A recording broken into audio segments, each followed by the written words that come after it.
with karenscookies.net.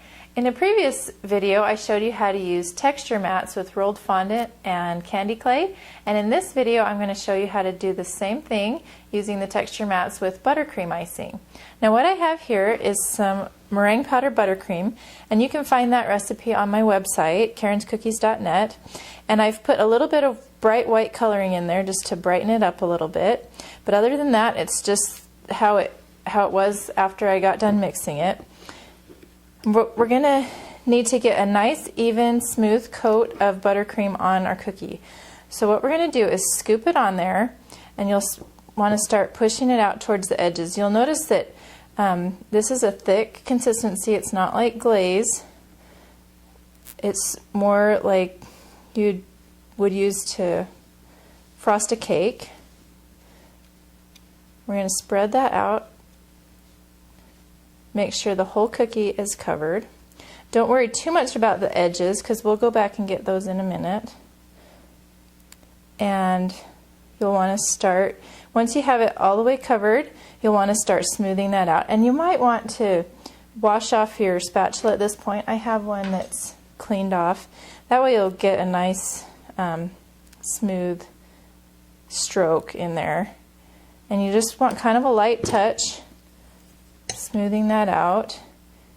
It does not have to be perfect because the texture mat will kind of smooth out any imperfections, but you do want it just as smooth as you can get it.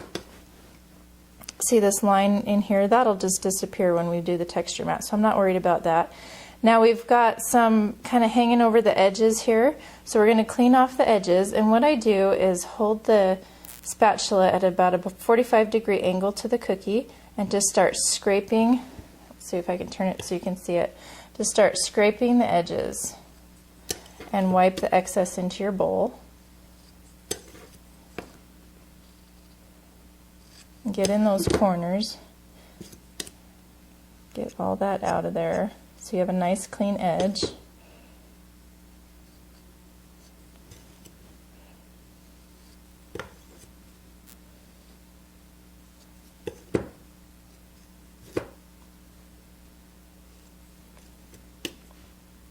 And there we have a nice even coat of buttercream on there.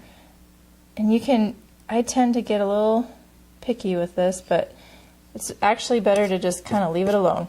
Now what we're going to want to do is wait for this to dry to the touch. You don't want it completely dry and too hard, but it does need to be dry enough that it won't stick to your finger when you touch it. I live in the desert, so around here 15 minutes to a half hour is all I need.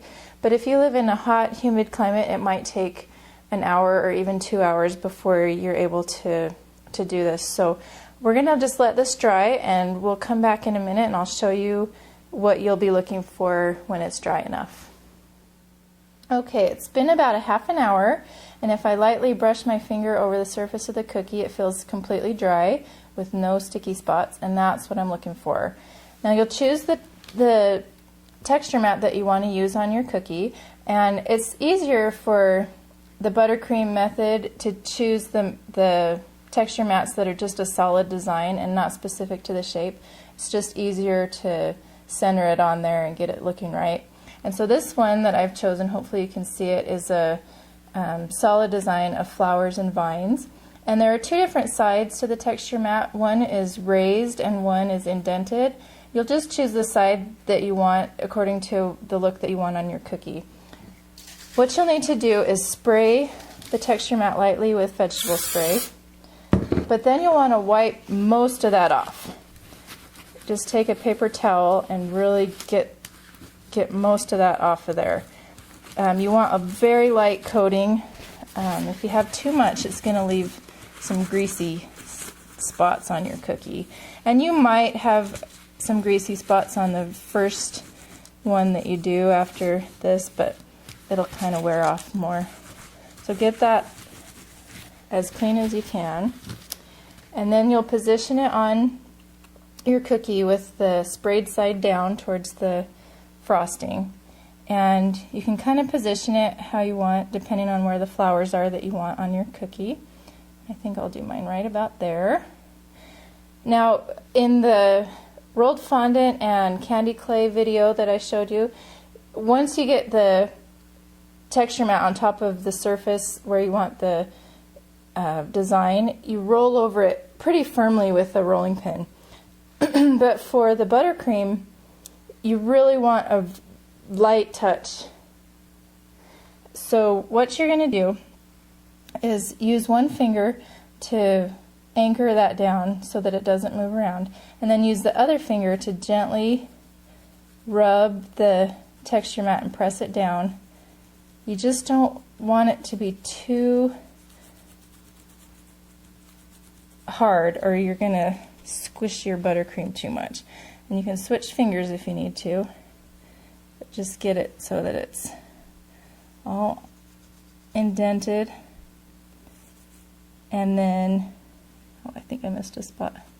Okay, and then you'll just peel it gently off, and you have a beautiful design to your cookie. Hopefully you can see that. Now I'm going to finish this off with a little bead border.